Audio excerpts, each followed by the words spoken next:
अंतिम यात्रा की अद्भुत कहानी। एक गांव में एक बुजुर्ग आदमी की मौत हो गई।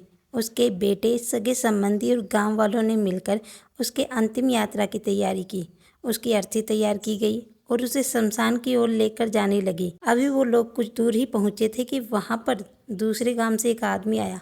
उसने उस अर्थी को लेकर जा रहे 4 आदमियों में से एक का पैर पकड़ लिया और सबसे कहने लगा कि ये आदमी जो मर चुका है, उसने मुझसे 20 लाख रुपए उधार लिए थे और जब तक मुझे पैसे वापस नहीं मिल जाते, मैं अर्थी को आगे नहीं जाने दूंगा। मृत व्यक्ति के बेटों ने उस आदमी से कहा कि पिताजी ने कभी इस कर्जे के बारे में हमसे जिक्र नहीं किया, इसलिए हम तो ये कर्जा नहीं देने वाले। जब बेटे ने ही मना कर दिया तो उस मृत व्यक्ति के भाइयों ने भी कहा कि जब बेटे ही मना कर रहे हैं तो हम भी इस कर्जे की जिम्मेदारी नहीं लेने वाले। शमशान यात्रा में शामिल कोई भी आदमी पैसे देने के लिए राजी नहीं हुआ। दूसरे गांव से आए हुए उस आदमी ने अर्थी को आगे भी नहीं जाने दिया जब तक कि इस घटना की खबर घर की महिलाओं तक ना पहुंच गई। मरे हुए आदमी को एक ही बेटी थी।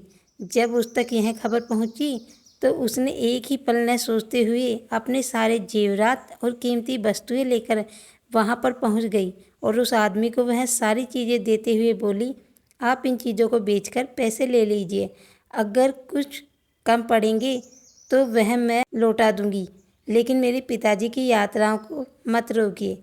इस घटना को देखकर सारे गांव वाले दंग थे।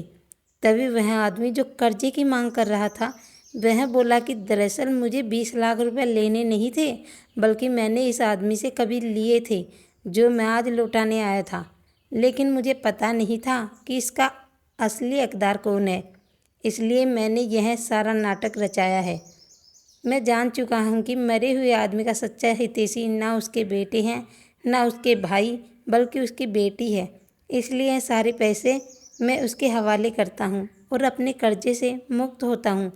थोड़ी ही देर में जो घटना घटित हो चुकी थी, जिससे उसके बेटे, भाइयों और बाकी रिश्तेदारों के सर शर्म से झुक गए। इसलिए हमेशा दुआ करना कि हर किसी को एक बेटी ज़रूर हो, क्योंकि बाकी सब तो माता पिता की दौलत को अपना समझते हैं, लेकिन बेटियां माँ बाप को ही अपनी दौलत समझती हैं।